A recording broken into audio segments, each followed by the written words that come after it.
Hello दोस्तों, मैं सादिक कुरैशी आज आप लोगों के लिए एक पारिवारिक कहानी लेकर आया हूँ। आते हैं कहानी की तरफ। नीता की शादी की तारीख जैसे जैसे नज़दीक आती जा रही थी, वैसे वैसे घर में चहल पहल बढ़ती जा रही थी। घर में मेहमानों का जमघट लगना शुरू हो गया था। नीता ने भी अपने मन में होने वाले ससुराल के प्रति कई सपने पाल रखे थे। कई बार वह अकेले में ससुराल के बारे में सोचकर मन ही मन घबरा जाती थी, लेकिन अपनी यह घबराहट वह बड़ी सफाई के साथ छुपा भी लेती। इंसान की बनाई हुई यह बड़ी अनोखी परंपरा है जिसमें एक लड़की को शादी के बाद अपना घर त्यागना पड़ता है। घर ही क्या, घर से संबंधित हर चीज़ पर नैतिक रूप से उसका अधिकार समाप्त हो जाता है। अपने माता पिता, भाई बहन के साथ साथ उसे हर चीज़ को भुलाना पड़ता है जो उसे बहुत प्यारी होती है। इन सभी परिस्थितियों के लिए उसे बचपन से ही तैयार किया जाता है और समझाया जाता है कि ये घर उसका नहीं है, उसे शादी के बाद अपने घर जाना है। पता नहीं इस परंपरा का जन्म कब और क्यों, किस लिए हुआ। नीता बड़ी बहादुर लड़की थी तथा उसने भी दूसरी लड़कियों की तरह इस घड़ी के लिए अपने आप को तैयार कर लिया था। परंतु उसका कोमल मन कई बार लाख कोशिश करने के बाद भी बेचैन हो जाता था। वक्त गुजरते गुजरते नीता के पराये होने की बेरहम घड़ी भी आ गई और आश्चर्य विदाई के साथ नीता ससुराल के लिए रवाना हो गई। पूरे रास्ते उसे अपने सभी प्रियजनों की याद सताती रही।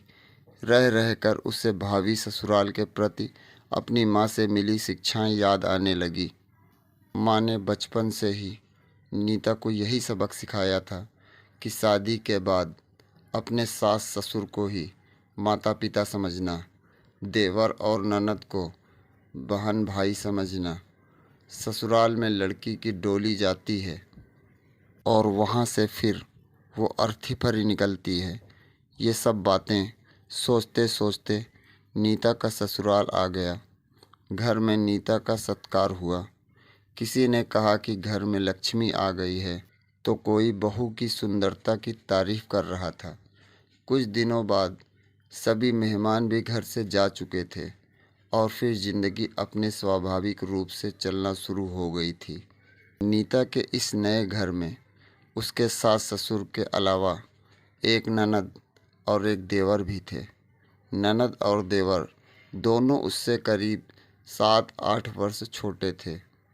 नीता के पति का स्वभाव काफ़ी सरल था तथा वह हर प्रकार से नीता का ख्याल रखने की कोशिश करता था।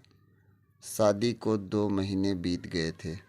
दिसंबर के महीने में नीता का जन्मदिन आने वाला था तथा ख़ास बात यह थी कि उसके कुछ ही दिनों बाद उसकी ननद का जन्मदिन भी था। नीता का जन्मदिन अभी तक बहुत धूमधाम से ना सही, परंतु बहुत प्यार और उत्साह के साथ मनाया गया था। नीता को परिवार के सभी लोग जन्मदिन की शुभकामनाएं देने के लग जाते थे तथा परिवार के सभी लोग एक जगह इकट्ठा होकर बड़ी खुशी खुशी जन्मदिन मनाया करते थे। जन्मदिन वाले दिन नीता एक राजकुमारी की तरह से रहा करती थी। दिन बीतते बीतते आखिर जन्मदिन वाली वो घड़ी भी आ गई। नीता अलसुबह ही उठ गई थी और सबकी बधाइयों के लिए अपने आप को तैयार करने लगी। उसे उम्मीद थी कि उसके पुराने घर की तरह ना सही, लेकिन सब उसे बड़े प्यार से जन्मदिन की शुभकामनाएं तो ज़रूर देंगे। इसी बात में मुग्ध होकर उसने रसोई में जाकर चाय बनाई और चाय लेकर अपने सास ससुर के पास पहुंची। उसको लग रहा था कि कमरे में जाते ही उसे अप्रत्याशित बधाई का सामना करना पड़ेगा। कमरे में जाकर उसने चाय की ट्रे को मेज पर रख दिया। हर क्षण उसे यही लग रहा था कि उसे अब बधाई मिलेगी। परंतु उसे निराशा ही हाथ लगी। थोड़ी देर बाद वो वापस अपने कमरे में लौट आई। सुबह नाश्ते के वक्त सभी लोग साथ बैठे थे, परंतु उस वक्त भी किसी ने कुछ नहीं कहा। कुछ देर बाद फ़ोन की घंटी बजी और नीता ने अपने ख्यालों में खोते खोते कुछ देर बाद फ़ोन उठाया तो उधर से उसकी माताजी की आवाज़ आई, जन्मदिन मुबारक हो नीता बेटी। ससुराल में जन्मदिन की बधाइयाँ लेने में इतनी मशगूल हो गई कि माँ का फ़ोन भी इतनी देर से उठाया। पिताजी ने भी बात करके नीता को जन्मदिन की शुभकामनाएं प्रेषित करके आशीर्वाद दिया।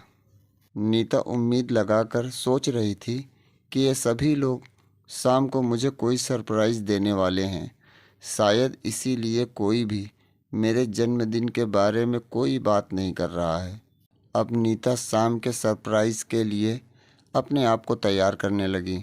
शाम के 8 बजने को आए, परंतु घर में सरप्राइज वाला कोई माहौल नज़र नहीं आया। नीता और उसकी ननद सीमा नीता के कमरे में बैठकर आपस में बातें कर रही थी। अचानक से नीता के मोबाइल की घंटी बजी। मोबाइल सीमा ने उठाया तो उधर से नीता की सहेली रमा थी। आवाज़ आई, happy birthday to you Nita.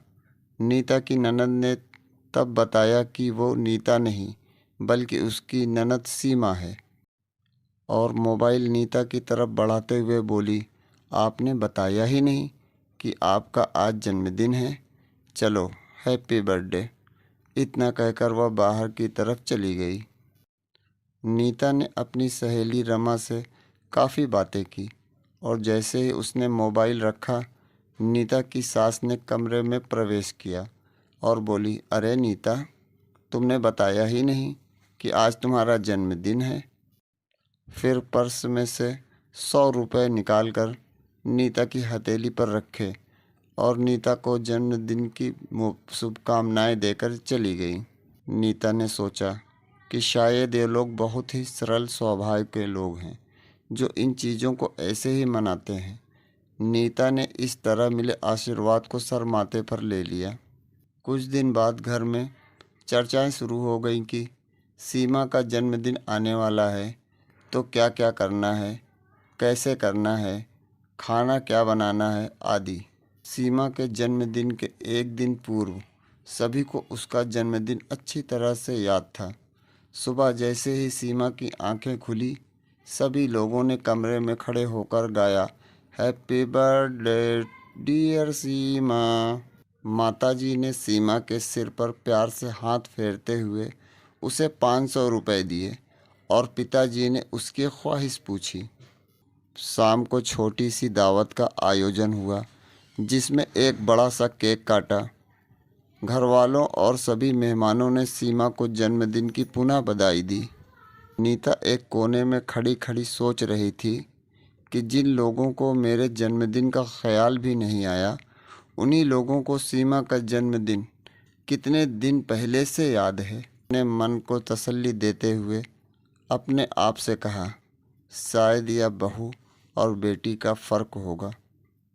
तो दोस्तों, ये कहानी बताती है कि बेटी और बहू में फ़र्क नहीं रखना चाहिए। दोस्तों, अगर आपको ये कहानी अच्छी लगी हो तो लाइक करिए, शेयर करिए और चैनल को सब्सक्राइब करिए। Thank you.